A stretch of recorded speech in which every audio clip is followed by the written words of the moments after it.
ሰላም ዝኸበርኩም ተኸታተልቲ መደብ ጥዕና ሄልት ኤሪትሪያ ንሳኹም ዘለኹ ዶክተር ኻልድ በሽሬ ንሎሚ ሒዘልኩም ቀሪበ ዘለኹ ብዛዕባ ሓድሽ ዓሌት ኮቪድ-19 ኮሮና ቫይረስ ኣመፃፅኡን ሳዕቤናቱን ከም ኩላኩም ትፈልጥዎ ኣብ ዝሓለፈ መዓልታት ሓድሽ ዜና ብዛዕባ ኮቪድ-19 ኣብ ለንደንን ከባቢያን ከም ዝተበገሰ ወይ ከም ተራእየ ኩላና ተኸታቲልና ንኸውን እዚ ሕጂ ዘቕርበልኩም ዘለኹ መደብ ንዕኡ ዝድህስስ ኮይኑ መጀመርታ ግን ብዛዕባ እቲ ኮሮና ቫይረስ ቁርብ ከላልየኩም ኣካላት ኮሮና ቫይረስ ብኸመይ ይስራሕ ዝብል ቀፂለውን ኮሮና ቫይረስ ኣብ ውሽጢ ኣካላትና ብኸመይ ይኣቱ ኣብ ኣካላቱ ብኸመይ ለውጢ የምፅእ እዚ ሓድሽ ዝተረኣየ ብኸመይ እቲ ለውጢ መፅኡ ኣብ መወዳእታ ከዓኒ እንታይ ይፅልዎ ኣሎ እዚ ለውጢ ዘምፅኦ እዚ ኮሮና ቫይረስ ኣብቲ ኣካላትና ይኹን ንዕኡ እንታይ ዓይነት ፅልዎ ኣሎ ዝብል እዩ ፅኒልኩም ትከታተሉ ይዕድመኩም መጀመርታ ምስቲ ሓፈሻዊ ራዳ ክህልወና ምንትን ምስቲ ኮሮና ቫይረስ ኣካላት ንኽንላለ ከም ዝትሪእዎ ዘለኹም እታ ማእከለይቲ ቀጠልያ ዘላ RNA ተባሂላ ትፅዋዕ እታ ጀነቲካዊ ኣካል ናይቲ ኮሮና ቫይረስ ንብላ እያ N ትበሃል ከዓ እዛ ፅልም ኢላ ቀጠልያ ደላ እሳ ከዓኒ ናይ ፕሮቲን እያ ካልኦት እውን ኣገደስቲ ኣካላት ከምዚ ኢድ ወይ እግሪ ናይቲ ቫይረስ እውን ክንብሎ ንኽእል እዚኣ ሰማያዊ ትሪእዋ ዘለኹም ቆቢዕ ትመስል እሳ S ወይ ስፓይክ ፕሮቲን ትበሃል S ኢልና ክንፅውዓ ኢና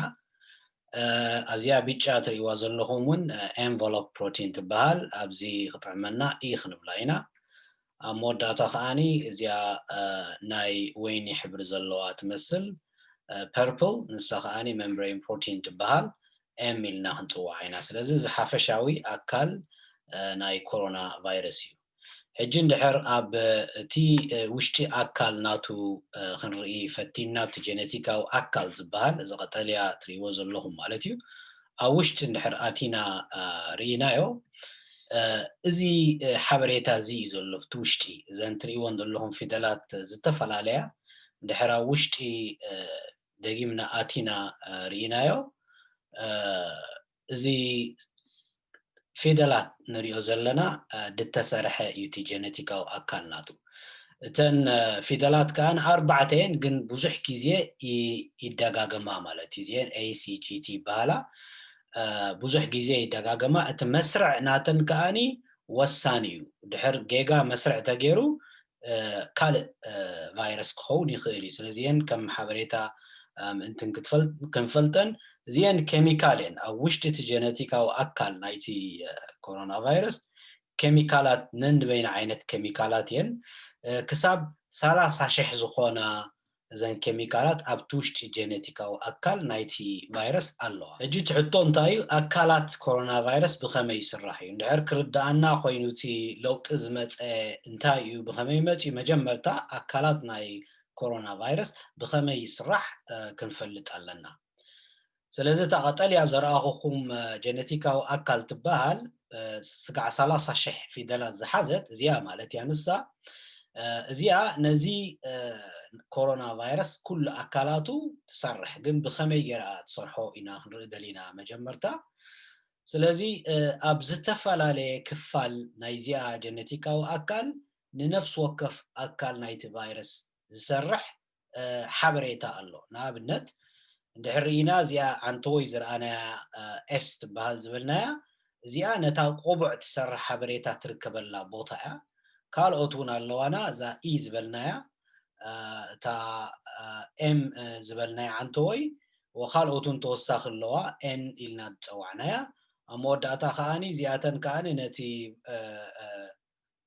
ቫይረስ ንምርባሕ ገለ ዝሕግዝኦ ከዓ እውን ኣለዋ ካልኦት ማለት እዩ ስለዚ እቲ ቫይረስ ኣካላቱ መስርሒ ዝኾኖ ስጋብ 25 ስጋዕ 30 ዝኸውን ናይ ኣካላት መስርሒ ሓበሬታ ኣለዎ ሕጂ ነዚ እንታይ እዩ ዝገብሮ እዚ ሓበሬታ ኩሉ ምስ ተሰርሐ በብታራ ምስ ተሰርሐ ናብቲ ቫይረስ ሙሉእ ከም ዝኸውን ይኸውን ከም ትሪእዎ ዘለኹም እታ ሰማያዊት ናብ ዝተኣቱ ዛ ብጫ ናብ ዚያታ ኣቱላ ዛ ወይኒ ከለር ዘለዋ ናብ ዚያታ ኣቱ ዛ ቀጠልያ ናብ ዛ ውሽጢ ተኣቱ ኮሮና ቫይረስ ይባሃል ብኸምዚ እቲ ኮሮና ቫይረስ ይስራሕ ማለት ስለዚ እቲ ኣካላት ናይ ኮሮና ቫይረስ እንታይ ዓይነት ቅርጽ ክህልዎ እንድሕር ኮይኑ በቲ ሓበሬታ ኣብቲ ጀነቲካዊ ኣካል ናቱ ዘሎ ሓበሬታ ብኡ መሰረት እዩ ዝስራሕ ማለት እዩ ስለዚ እዚ ኮሮና ቫይረስ ተሰሪሑ ኣሎ ምስ ተሰርሐ ኣብ ውሽጢ ኣካላትና ብኸመይ መንገዲ ኣቱ ዝብል ሕቶውን ክንምልስ ኣለና ሕጂ እዚ ከም ትሪእዎ ዘለኹም ናይ ወዲሰብ ኣካል እዚ ምናልባት እንድሕር ኮሮና ቫይረስ ኣብ ከባቢኻ ኣሎ ኮይኑ እንድሕር ተንፊስካ ከተንፍስ ከለኻ ንውሽጢ ኣቱ ማለት እዩ ንውሽጢ ምስ ኣተወ ኣብ ውሽጢ ኣካላትካ ክሳብ ዝተፈላለዩ ኣካላትካ ይዛቱ ኣብ ጎሮሮኻ ብሳምቡእ ገጹ ምስ በጽሐ ከመይ ገይሩ ናብ ውሽጢ ኣካላትና ሕጂ ዝኣቱ ዘሎ ካብቲ ደጋውሲ ንውሽጢ ብኸመይ ይኣቱ ኣሎ ሕጂ ንኣብነት ኣብቲ ውሽጢ ኣካል ናይ ሳምቡእ እንድሕር ርኢናዮ ከፊልና ንእሽትለይ እንድሕር ወሲድና እዚኣ ንህለት እታ ነቲ ኮሮና ቫይረስ ዝኸውን ማዕጾ ኣላቶ ማለት እዩ እዚአን ከምዚ ማዕጾ ንውሰደን ናይ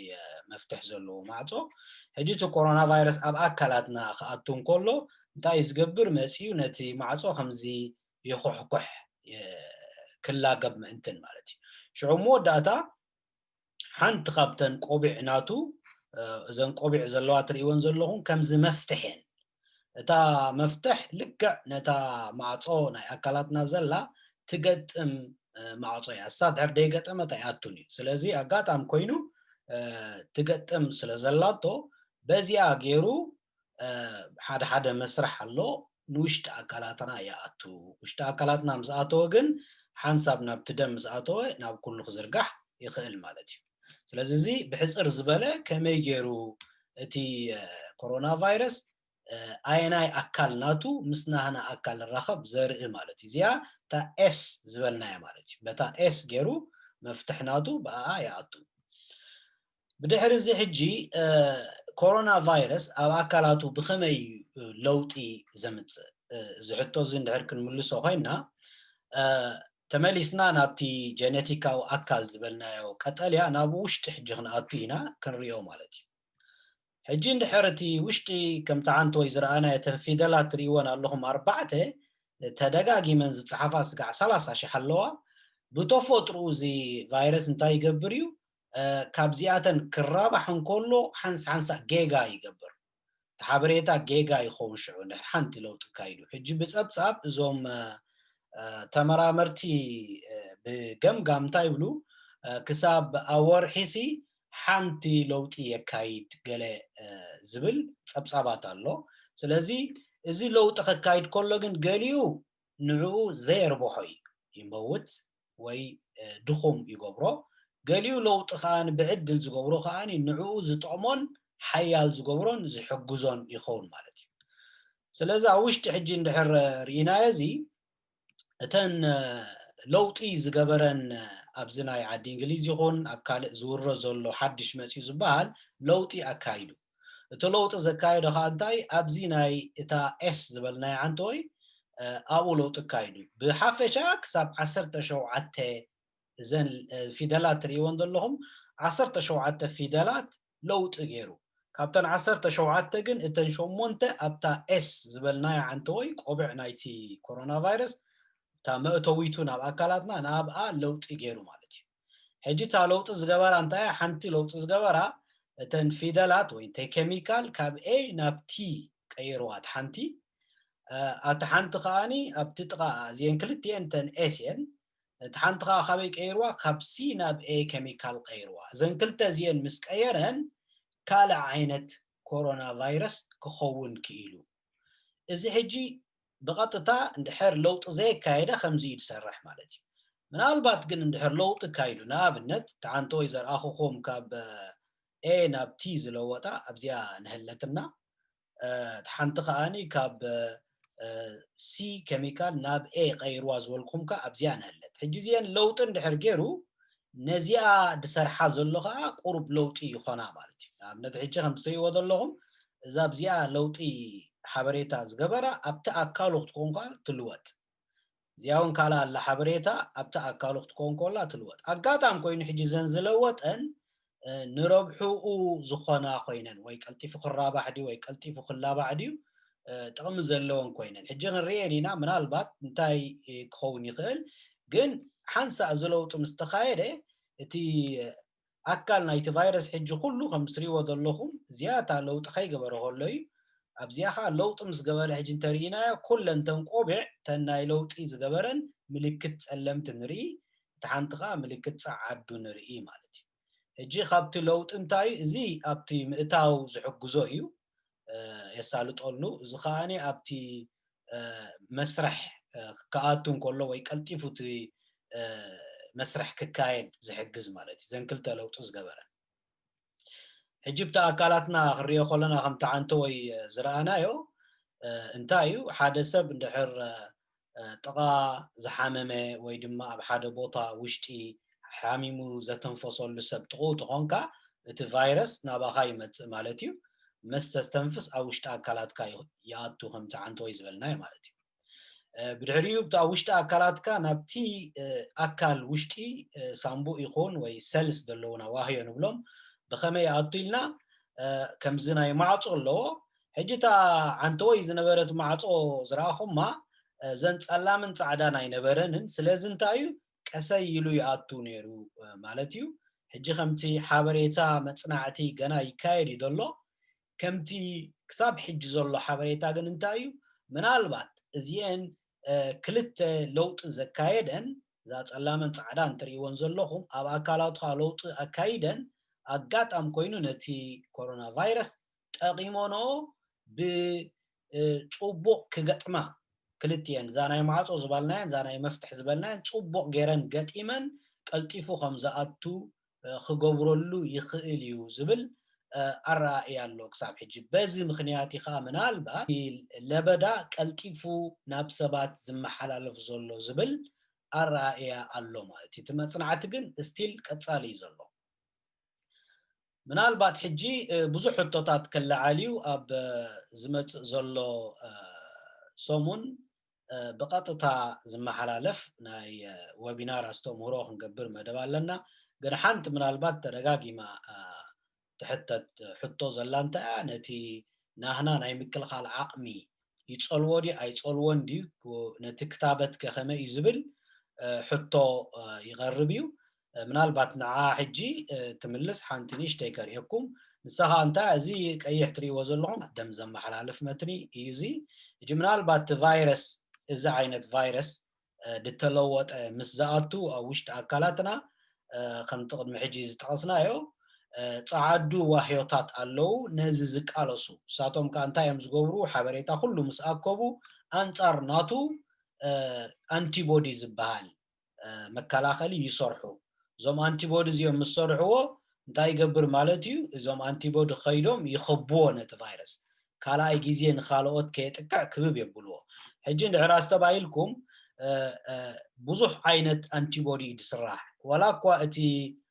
كورونا فيروس حالوتي أبقال أكالاتو تكايدة كم زيا قيح تريواز اللهم كالا عينتون زيا رانشي تمثل تريواز اللهم نعا كسرحون يخيلي خمزة عينت سلازي بخالق أكالاتو جيرون كخبو يخيلي سلازي كساب حديث مصنعات الزلزلون تايم إذا حدش كورونا فيروس نتي ناي عقمنا ناي مكلخال كتصولوا أتصبغوا أي كإلنيو نتي ناي كتابتون أتصبغوا خصلوا أي كإلنيو زبل حبريتا يدلو كساب حجي توسخ حبريتا بزعبازي يكون ناي كوفيد 19 حفشاوي حبريتا أبز مقاربة معلتات بقدتا زم حلالف مدب كنقبر سلازخونا أبزي تحتي تحبريتا خنقوم مطينا سلازي بتي كومنتس بالسكشن أبو تخطاتو ليهم يغني اللي دعان كنيو